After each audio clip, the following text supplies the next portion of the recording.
Urea వచ్చింది సగమే అరకొరగా సరఫరా చేస్తున్న కేంద్ర ప్రభుత్వం. ఖరీఫ్ సీజన్కు 9.80 లక్షల టన్నుల అవసరం. ఇప్పటి వరకు వచ్చింది 5.32 లక్షల టన్నులే. 10 లక్షల టన్నులు రావాల్సింది 5 లక్షల టన్నులు ఇచ్చిర్రు. ఎందుకు ఇట్లా? ఇక్కడనేమో వర్షంలో సైతం యూరియా కోసం క్యూలో నిలబడ్డ రైతుల నిరీక్షణ.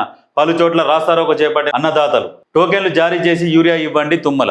ఇప్పుడున్న ప్రభుత్వం ఏం చేస్తుంది? ఇప్పుడు మీ చేతిలో ఉన్నది యూరియా ఇచ్చేది.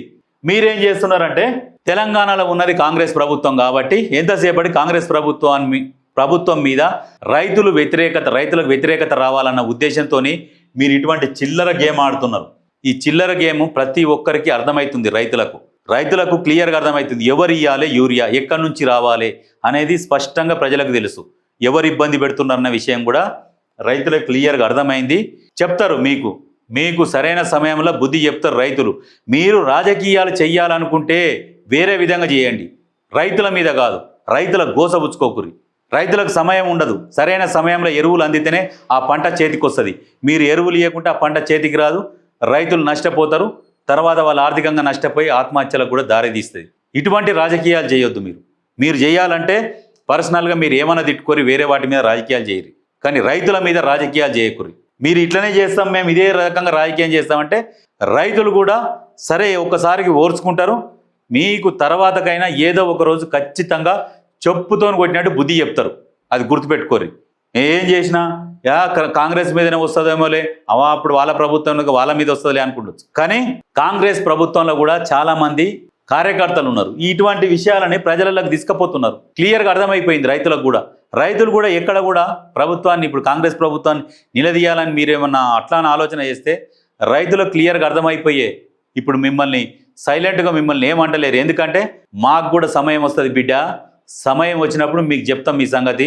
మీరు ఇప్పుడు ఎంత ఆట ఆడుతుర్రో, ఎంత ఎగురుతుర్రో, మమ్మల్ని ఎట్లా గోసపుచ్చుకుంటుర్రో మీ సంగతి చెప్తామని అనుకుంటున్నాం. మొన్న 8 ఎంపీ సీట్లు ఇచ్చినాము. 8 ఎంపీ సీట్లు ఇస్తే యూరియా గురించి ఒక్క ఎంపీ మాట్లాడతలేడు.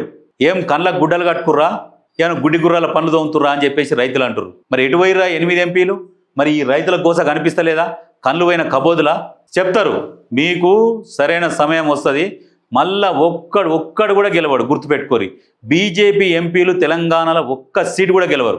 దానికి నిదర్శనం ఎగ్జాంపుల్ ఇప్పుడు జరిగే స్థానిక సంస్థలలో కావచ్చు, ఈ హైదరాబాద్లో జరిగే కార్పొరేట్ ఎలక్షన్లలో కావచ్చు.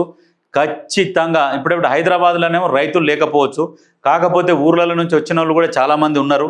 ఇక్కడ ఓటకు పొందిన వాళ్ళు కూడా ఉన్నారు. ఖచ్చితంగా మీకు బుద్ధి చెప్తారు, గ్యారంటీ కాదు, గుర్తుపెట్టుకోరి.